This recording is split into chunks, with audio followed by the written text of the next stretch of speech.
here. Big tub of peanut butter. I have a simple question for you. Do you like peanut butter? Yes. No? Yes? No, I think that's roughly the same as our family. Some people don't like it, some people do.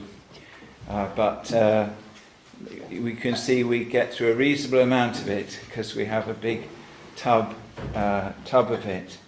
But I have another sort of peanut butter. Here, this is a jar of peanut butter.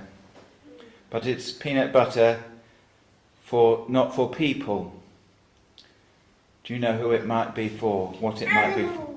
Animals, but what sort of animals? Dogs. Not dogs, no. Camels. No. Butterflies. Birds. There's butterflies. Who said? Butterflies. Not butterflies. Somebody said birds. Birds. Yeah, it's for birds. It's called Utterly Butterly, and it has a little blue tip you can't probably see. But it's peanut butter for birds. And you may say, why are you feeding the birds peanut butter? Why are you wasting your money feeding them peanut butter? Yeah, they do like peanuts. And there are other things, I'm not sure what, some seeds and other things, little bits possibly of maize, I'm not sure, but other things that are in this to feed the birds. And they do like it. I make it into balls and put it in a feeder, and the birds come and eat it, and it usually goes quite quickly. But you may say that's a bit extravagant, too much for the birds. But there is an old saying that says you won't catch birds with chaff. Do you know what chaff is? Chaff is the empty bits of a seed of the wheat that is rejected, just the outer casing that is no good to anybody. It's just chaff. And you could put it out for the birds, and the birds are not that stupid that they will just come and eat up the chaff. No, they know what is good for them, what is good food. And if you want to, in old days, catch the birds, but nowadays more feeding them in the garden to see them, you won't catch them or you won't see them if you just put out chaff, something that is empty and worthless.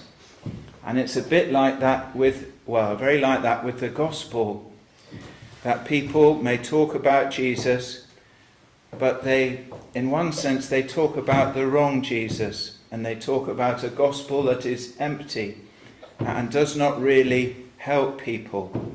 I heard a young lady saying how she, when she was a girl, she went to church with her parents, and she went to Sunday school during the service, and in Sunday school they would give them cake, and they would play games, and they would sing songs, and they would have in her words, about a minute of teaching from the Bible. But she didn't learn very much about the Lord. But because the Lord says he came as a saviour, didn't he? But not just to save us from sadness in this world, but to save us from what? Sins. From our sins. That's exactly right. That's what that's what Joseph, his father, was told by the angel in the dream. And she shall bring forth a son, and thou shalt call his name Jesus, for he shall save his people from their sins. That's what the Lord Jesus has come to do, why he had to suffer and to die, to bear the punishment for our sins, that we can be forgiven and we can be given new life and made holy. But sadly, many people say that he's just come really to make others rich and to have all the nice things of this world, but not to follow him and to walk with him in this world. So if you can remember that old saying, you won't catch birds with chaff, and souls won't be saved unless they hear the gospel that's from the Bible. Okay. Now,